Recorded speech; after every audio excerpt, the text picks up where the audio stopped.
요한 보스코 사제 기념일 맞이해서 우리에게 들려주신 예수님의 말씀은 고향에서 문전박대 당하는 그런 상황입니다. 예수님과 제자들이 고향으로 돌아가서 안식일에 회당에서 가르치셨는데 사람들이 예수님의 기적을 일으키는 모습, 지혜로운 말씀하시는 모습 보고 놀라죠.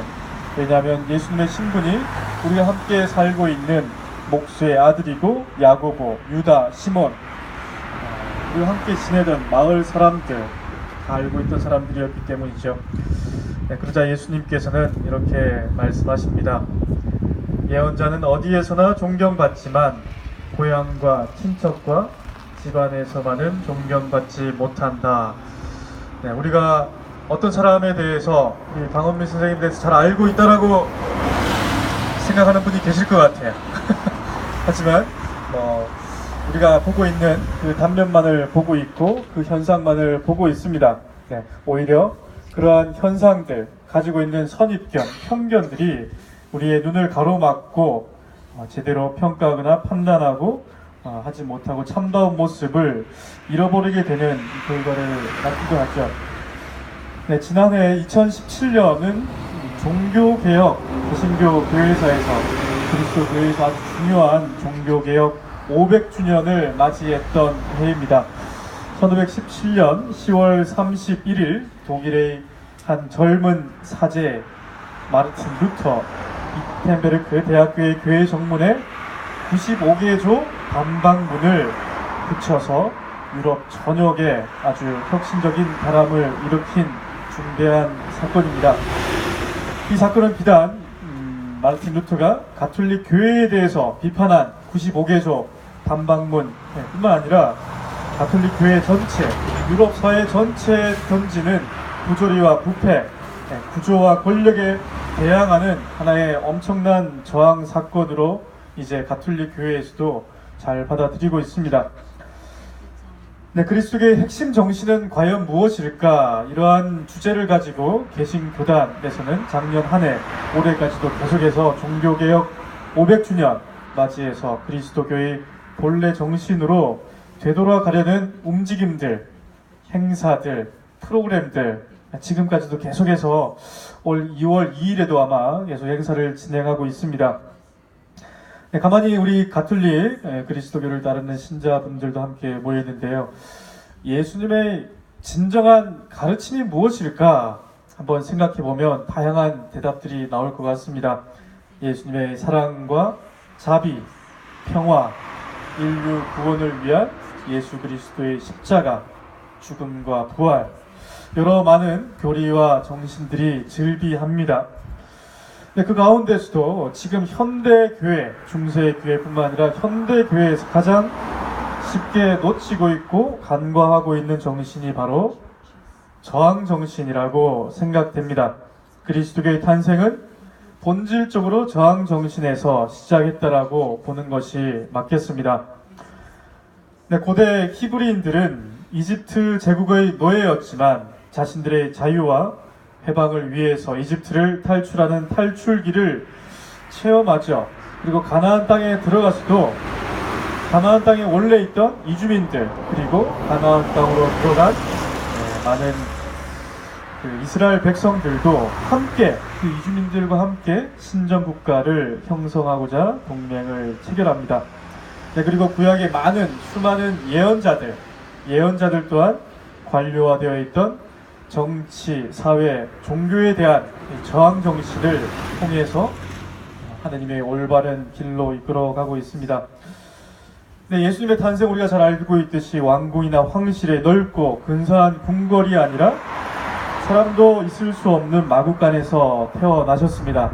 기득권층에 대한 큰 울림이고 세상 모든 사람들이 평등하다라는 것을 몸소 보여주신 저항이죠. 억압과 차별로 대표되는 지역 갈릴레아에서 어부들을 제자들로 또한 뽑아 세웁니다. 이러한 여러 가지 상황들을 볼 때 가톨릭 교회는 분명 저항 정신을 본질적으로 삼고 있는 종교라고 볼 수 있습니다. 또 한 가지 2017년도 평신도 주일 그리고 2018년도 올해를 평신도 희년으로 우리 한국 교회에서는 정했습니다. 여러분도 혹시 평신도 희년 목표 실천하기 이런 거 많이 들어보셨죠? 주보에서 평신도들의 희년을 맞이해서 실천 내용을 3가지로 한국 교회는 정했다고 합니다. 희년의 정신과 평신도 사도직에 대한 올바른 이해, 그리고 신심운동으로서는 북녘 형제들의 자유와 한반도 평화를 위한 기도, 그리고 실천운동으로는 그리스도인답게 살겠습니다 라는 운동을 하겠다라는 것이죠. 네타시오 운동, 그리스도인답게 살겠습니다 라는 운동. 통역이 잘 안 되긴 하는데 지금 어떠한 의미일까요?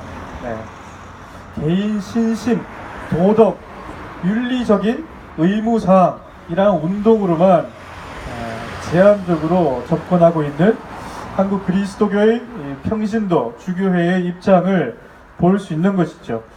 보다 더 사회 참여적이고 사회 현실, 잘못된 구조 문제에 대한 구체적인 입장은 회피한 채 개인 신심, 교회 안에서만 기도하고 구원받을 수 있다, 이러한 입장으로만 비춰질 수 있습니다. 그리스도인으로서 예수 그리스도의 영성을 실천하고 참여하기 위해서는 내 주변에서 어떠한 일들이 벌어지고 있는지 자세히 들여다보고 연대하고 참여할 때만이 그리스도인의 정신으로 살 수 있는 것이죠.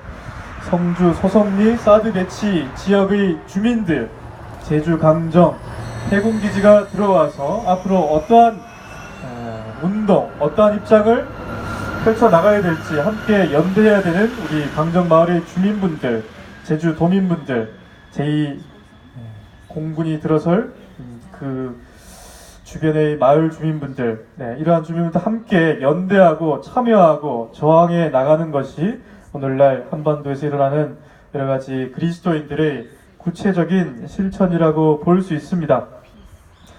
오늘 예수님께서는 고향에서 이러한 말씀을 하셨습니다. 예언자는 어디에서나 존경받지만 고향과 친척과 집안에서만은 존경받지 못한다.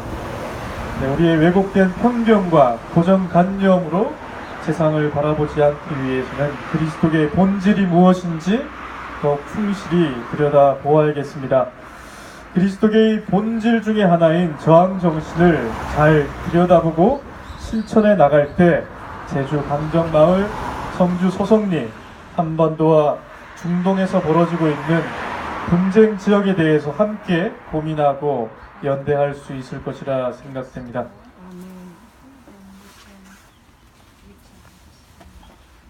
아멘.